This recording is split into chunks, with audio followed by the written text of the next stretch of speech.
ओम शांति। 5 सितंबर 2022 के ईश्वरीय महावाक्य।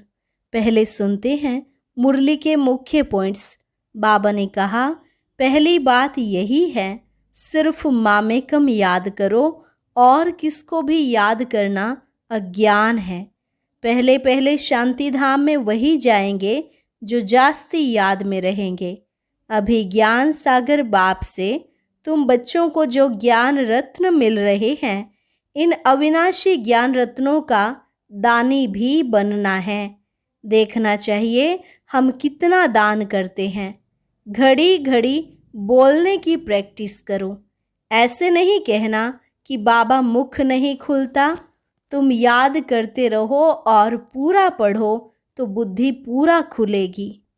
ऐसे बहुत देह अभिमानी बच्चे हैं जो मुरली भी नहीं पढ़ते।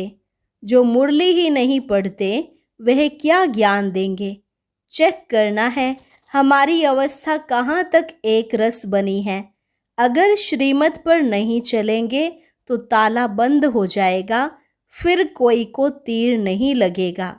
बाबा ने कहा, कोई की सर्विस छिप नहीं सकती। कोई खामी है तो वह भी छिपती नहीं है। इसलिए कोई भूल हो जाए तो फौरन बाप से क्षमा मांगनी चाहिए। अंदर बाहर साफ रहना है। कोई उल्टी सुल्टी बात बोले तो सुनी अनसुनी कर दो।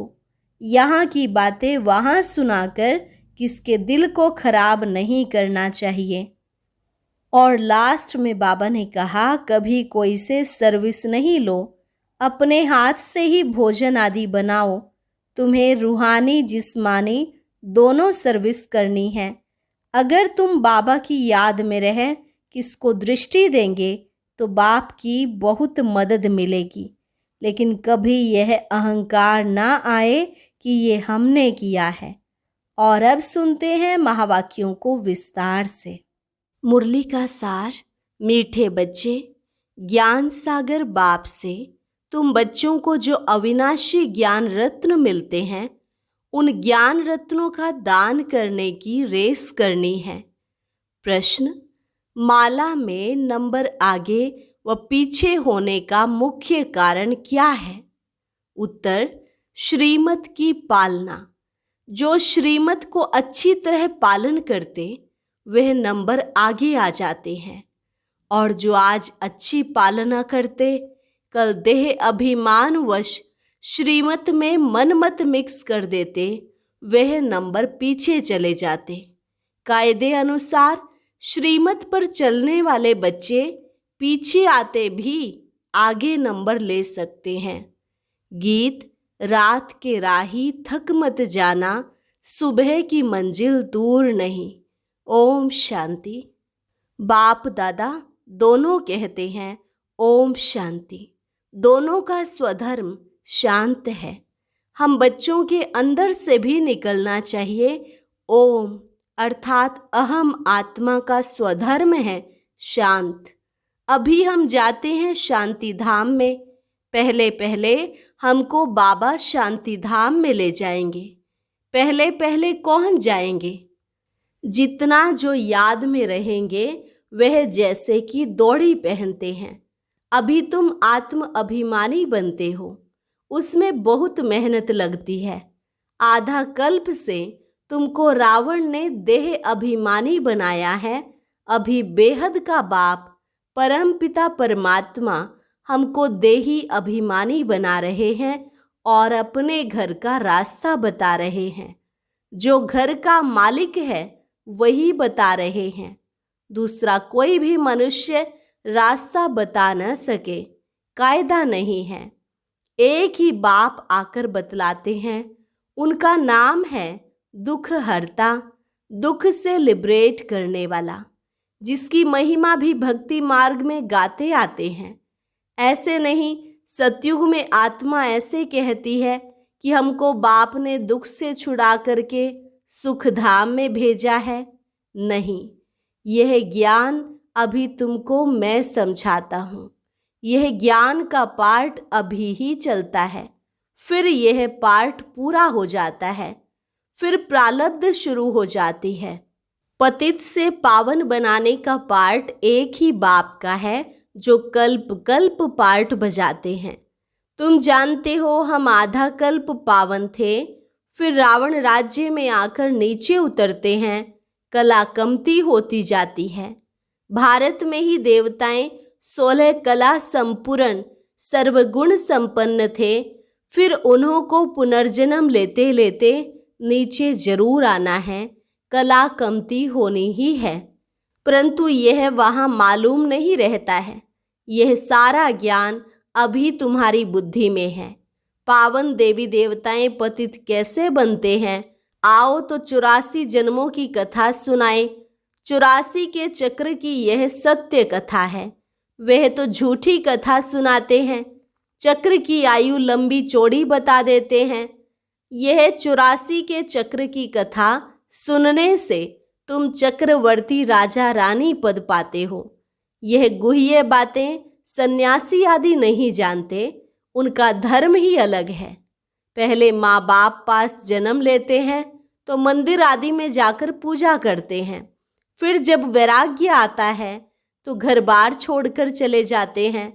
बाप कहते हैं पूज्य सो पुजारी भी तुम्हारे लिए ही है। गाया भी जाता है ब्रह्मा के मुख से ब्राह्मण निकले तो जरूर अडॉप्ट हुए होंगे। यह बाबा भी पहले पतित था, फिर पावन बनते हैं। तुम ब्राह्मण बन फिर पावन देवी देवता बनने के लिए पुरुषार्थ करते हो। लक्ष्मी नारायण के राज्य को स्वर्ग कहा जाता है। वहाँ है ही अद्वैत धर्म, अद्वैत देवता, तो ताली बज नहीं सकती, वहाँ माया ही नहीं। इस देवी देवता धर्म की महिमा गाई जाती है, सर्वगुण संपन्न 16 कला संपूर्ण। जब तुम कहाँ लक्ष्मी नारायण के मंदिर में जाते हो तो बोलो यह सत्य नारायण है ना। इनको सत्य क्यों कहते हैं? क्योंकि आजकल तो झूठ बहुत है। बहुतों के नाम लक्ष्मी नारायण राधे कृष्ण आदि हैं, कोई कोई के तो डबल नाम भी हैं। मद्रास के तरफ बहुत अच्छे अच्छे नाम बहुतों के हैं, भगत वत्सलम आदि। अब वह तो भगवान ही होगा, मनुष्य कैसे हो सकते हैं?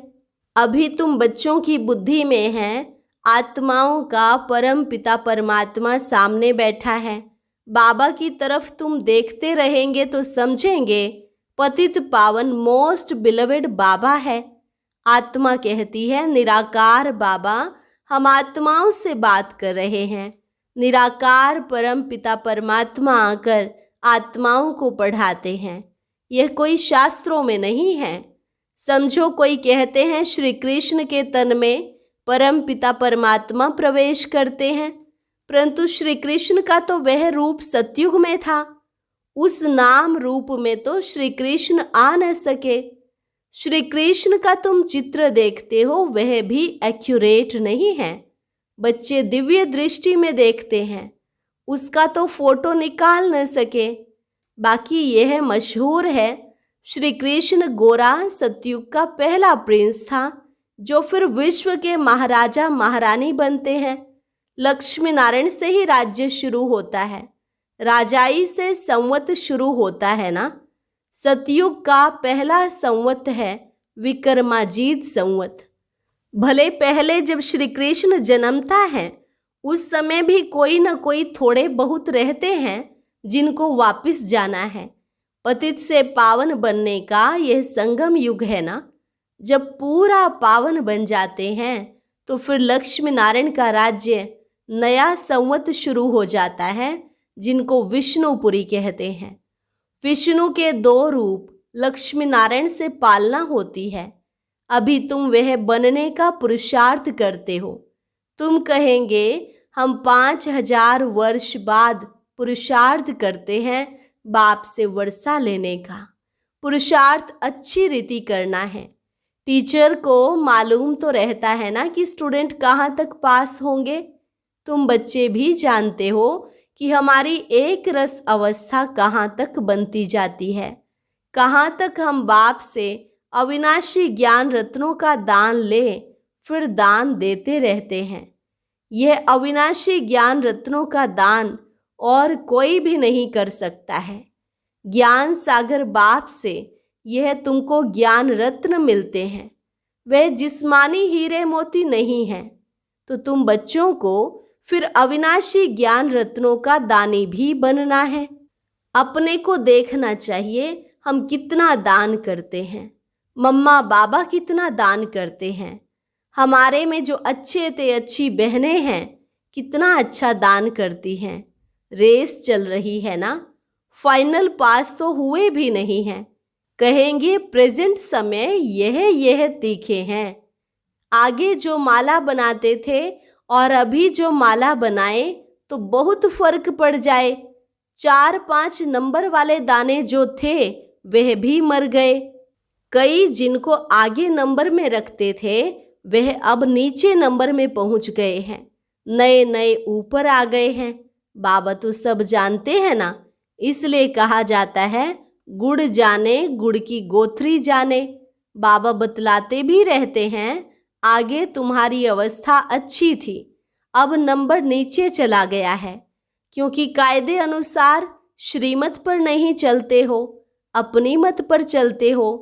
कोई भी पूछ सकते हैं कि बाबा इस समय अगर हमारा शरीर छूट जाए तो क्या गति को पाएंगे।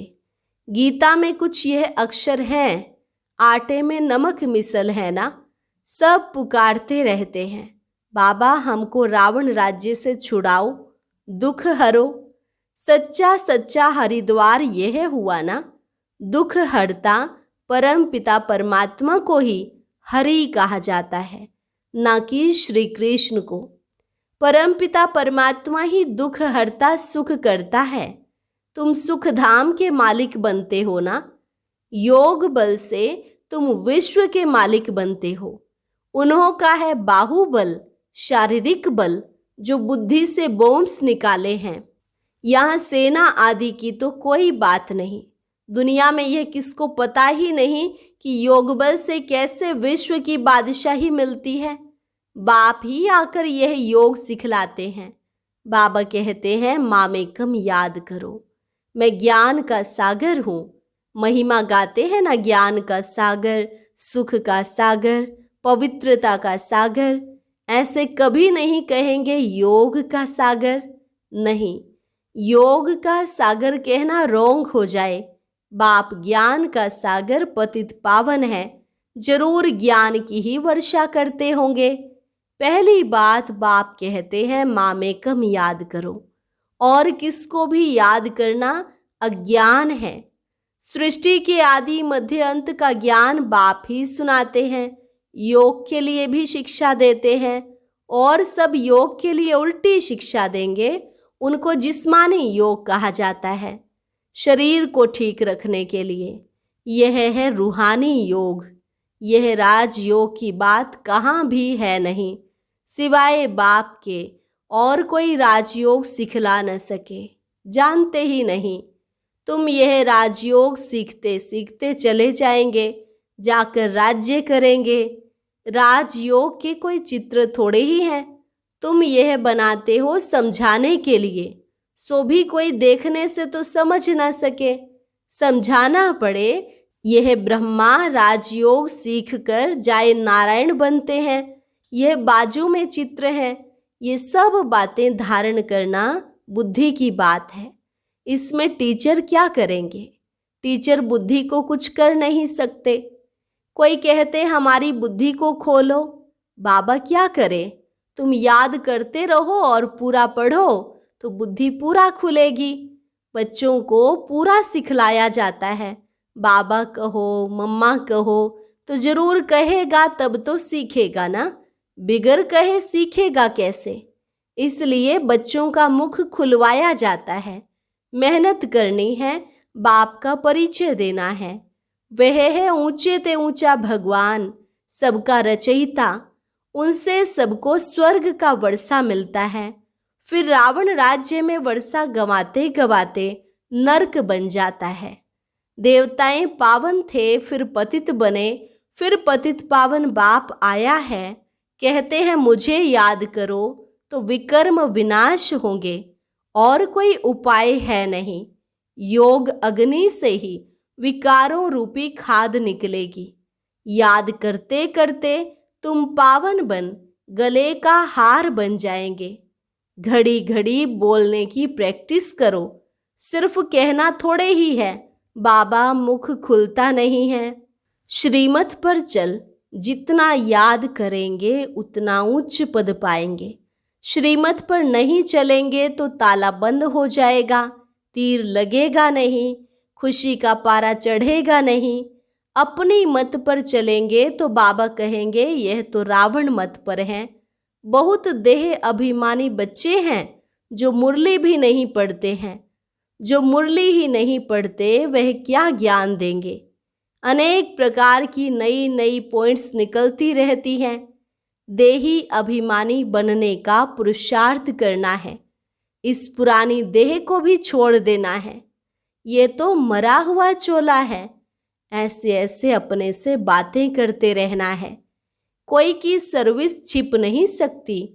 कोई खामी है तो वह भी छिपती नहीं है।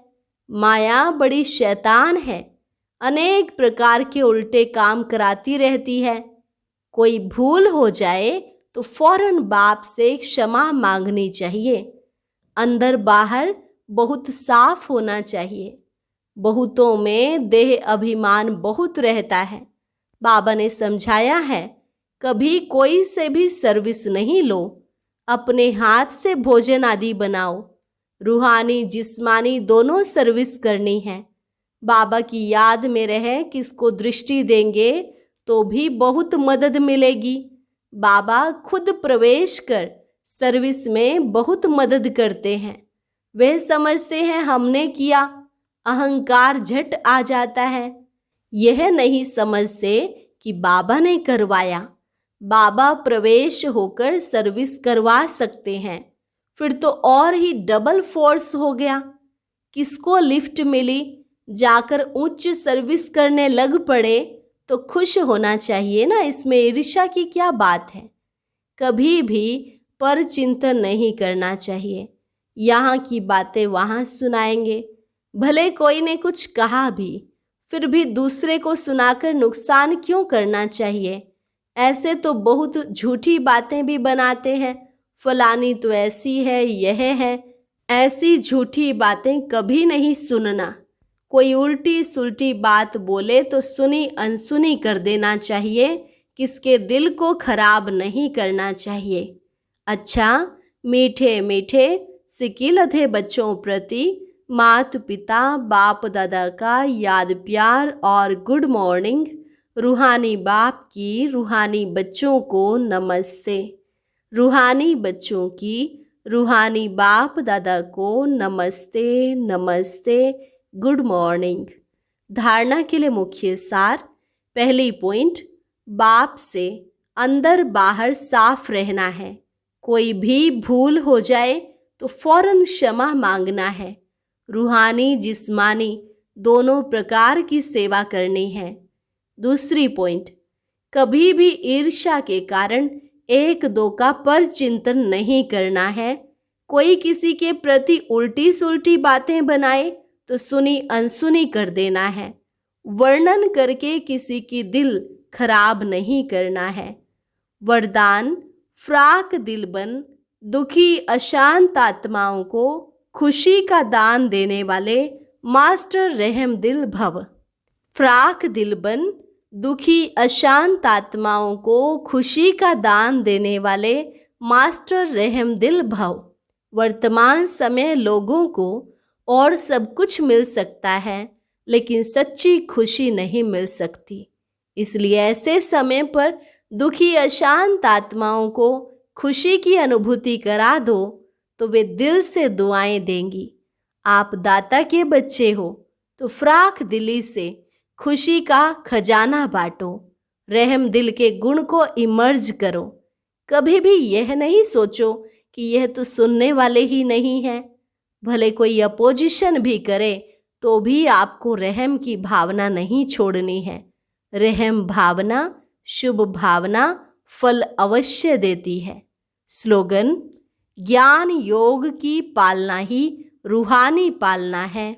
इस पालना से शक्तिशाली बनो, और बनाओ। ज्ञान योग की पालना ही रूहानी पालना है। इस पालना से शक्तिशाली बनो और बनाओ। अच्छा, और अब सुनते हैं आज का अव्यक्त ज्ञान मोती।